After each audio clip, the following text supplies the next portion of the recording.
महाराष्ट्र में महाआघाड़ी की राजनीति में आजकल भूचाल आया हुआ है। ऐसे में शरद पवार के ताजा बयान ने सियासी अटकलों को और हवा दे दी है। महाआघाड़ी को लेकर शरद पवार ने कहा कि हम साथ काम करें, ये इच्छा है, लेकिन इच्छा से क्या होता है? चुनाव के वक्त कई मुद्दे होते हैं, तो इसको लेकर अभी क्या कह सकते हैं? उनका ये बयान आते ही महाराष्ट्र के मुख्यमंत्री एकनाथ शिंदे ने कहा कि शरद पवार एक अनुभवी नेता हैं, इसलिए उनकी बातों को गंभीरता से लेने की जरूरत है। हालांकि बाद में शरद पवार ने ऑफ द कैमरा अपने बयान पर सफाई देते हुए कहा कि उनके बयान का गलत मतलब निकाला गया। उन्होंने साफ किया कि अघाड़ी में एकता बनी रहे, ये सबकी इच्छा है, लेकिन अभी तक सीटों के बंटवारे पर चर्चा नहीं हुई है। नाही, बाकी आता आम्ही एकत्र लढणार वगैरे आज आघाडी आहे, एकत्र काम करायची इच्छा आहे, पण इच्छाच नेहमी पुरेशी नसते. जागांचं वास्तव त्याच्यात काही इश्यू आहेत का नाही ते अजून केलंच नाही, ते कसं सांगता येईल? तो क्या उठापटक चल रही है? एनसीपी को लेकर तमाम तरह की अटकलें भी इन दिनों हैं। हमारे साथ चर्चा करने के लिए राहुल लोंढे जी हैं, प्रवक्ता शिवसेना के, बृजमोहन श्रीवास्तव जी हैं, एनसीपी के प्रवक्ता, साथ ही विजय चोरमारे साहब हैं, वरिष्ठ पत्रकार। आप तीनों का बहुत बहुत स्वागत है एनडीटीवी इंडिया पर।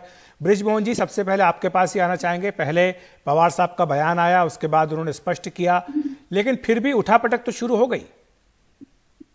अखिलेश जी, उठापटक से मैं नहीं समझ पाया, लेकिन मैं आदरणीय शरद पवार जी के बयान के बारे में स्पष्ट कर दूं कि कट पेस्ट वाला काम चल रहा है। ये जो बात थी, ये बात चल रही थी कर्नाटक के चुनाव को लेकर, जिसमें भारतीय जनता पार्टी के बहुत से वरिष्ठ नेता, जिसमें कि पूर्व मुख्यमंत्री भी हैं, वर्तमान मंत्री भी हैं, एमएलए हैं, एमएलसी हैं, इन सारे लोगों ने पार्टियां भारतीय जनता पार्टी से त्यागपत्र देके पार्टी से अलग हटकर और दीगर पार्टियों से चुनाव लड़ रहे हैं सिलेक्शन। तो मुद्दा जो था वो इस संदर्भ में था कि आज जो आदमी जहां है वो कल कहां होगा मालूम नहीं, तो उसको जोड़ दिया महाविकास अघाड़ी से। देखिए, मैं स्पष्ट करना चाहता हूं कि आदरणीय शरद पवार ही इस महाविकास अघाड़ी के आर्किटेक्ट है। उन्हीं के प्रयासों से महाविकास अघाड़ी का गठन हुआ जी। और आज भी वो महाविकास अघाड़ी के प्रति उतने ही संवेदनशील हैं जितना कि वो किसी और मुद्दे पे होते।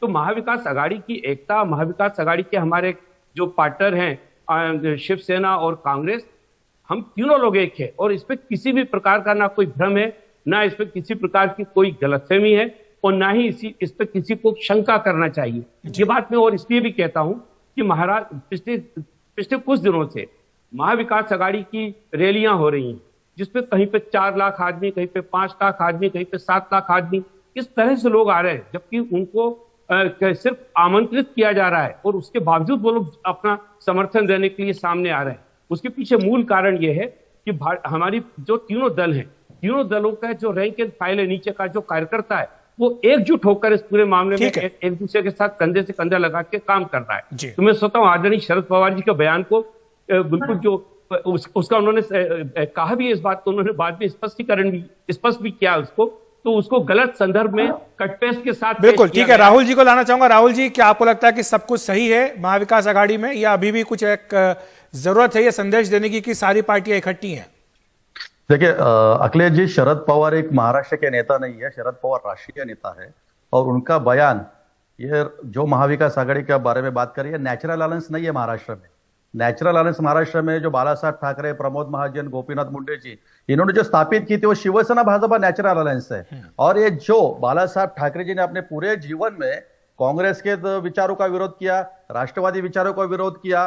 बाला साहब जाते वक्त भी ये कह रहे थे कि मेरी पार्टी की मैं कांग्रेस होने नहीं दूंगा, मतलब ये नेचुरल अलायंस नहीं है। ये जो पवार साहब ने जो बयान किया है कि कुछ मैं आपको बताना चाहता हूं कि महाराष्ट्र की राजनीति में कुछ अलबेल नहीं है, महाविकास आघाड़ी में कुछ अलबेल नहीं है, क्योंकि शिवसेना जो अभी हमारे पास है, जो बाला साहब ठाकरे की शिवसेना एकनाथ शिंदे साहब आके लेके जा रहे हैं, लेकिन जो अभी ठाकरे गुट है, वो ठाकरे गुट या रहने दो, या शरद पवार रहने दो, या कांग्रेस रहने दो, ये एक साथ नहीं है, क्योंकि नेचुरल अलायंस नहीं है। ये सबकी विचारधारा अलग है। अभी जो श्रीवास्तव बता रहे थे कि महाराष्ट्र में महाविकास आघाड़ी की वज्रमूठ की सभा हो रही है, लेकिन नागपुर में उद्धव ठाकरे जी के भाषण पे कार्यकर्ता निकल रहे थे। कल जलगांव में सभा थी, जलगांव के सभा में बहुत हजारों कुर्सियां खाली थी।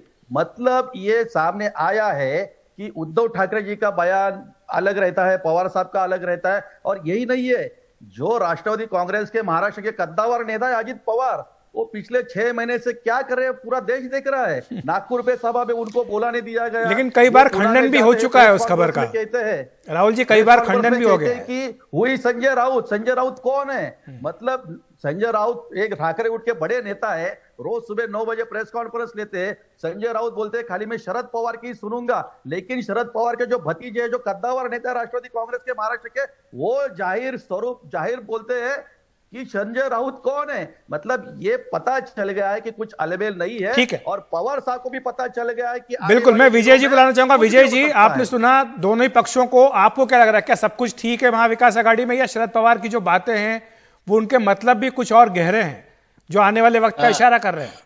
अखिलेश जी, आज की परिस्थिति में शरद पवार साहब जो भी कुछ स्टेटमेंट करेंगे उसके बारे में चर्चा होनी जरूर होगी। पवार जी का जो स्टेटमेंट आया है कि जो 2024 का इलेक्शन है उसमें ये महाविकास आघाड़ी जो रहेगी या नहीं रहेगी, इसके बारे में कुछ संदिग्ध वक्तव्य आया। उसके बाद में उन्होंने उसका खंडन भी किया। एक बात ध्यान में लेनी चाहिए, शरद पवार जब कोई प्रेस कॉन्फ्रेंस करते हैं, मीडिया से बोलते हैं, तब बहुत सारे डिस्क्रिप्टिव बोलते हैं, उसमें से एक आधा स्टेटमेंट ऐसा निकल जाता है। दूसरी बात जो शरद पवार के स्टेटमेंट की है कि कुछ भी हो सकता है, तो ये देखिए, इससे पहले 2019 का जो इलेक्शन था, इलेक्शन कांग्रेस और राष्ट्रवादी दोनों पार्टी एक साथ लड़ी थी। अब उसमें शिवसेना आई है। सीटों के पवार जी का मतलब था वो सीटों के बंटवारे में था। अगर मुझे अब कोई भी कहेगा राजनीति का जानकार कि जब सीटों का बंटवारे का वक्त आएगा तब तो तीनों जो सीटें 288 सीटें जब दो पार्टियों में बट रही थी, वो तीनों पार्टियों में बटने के कारण कुछ तो टंटे बकेड़े होते रहेंगे। हालांकि बृजमोहन जी कहते हैं कि बात कर्नाटक की हो रही थी, महाराष्ट्र की नहीं। नहीं, अगर महाराष्ट्र होगी तो ये तो होगा। और मुझे लगता है आज की स्थिति में जिस तरह महाविकास आघाड़ी वज्रमुख सभाएं लेकर हम तीनों पार्टियां एक है, इकट्ठा है, ये दिखाने की कोशिश कर रहे हैं, इसका सीधा मतलब है कि बीजेपी के खिलाफ तीनों पार्टियां एक साथ लड़ेगी। ठीक है, बहुत बहुत शुक्रिया आपका। माफी चाहूंगा, मेरे पास समय की थोड़ी आज कमी है, लेकिन राहुल जी, बृजमोहन जी, विजय जी, आप तीनों का बहुत बहुत धन्यवाद हमारे साथ जुड़ने के लिए।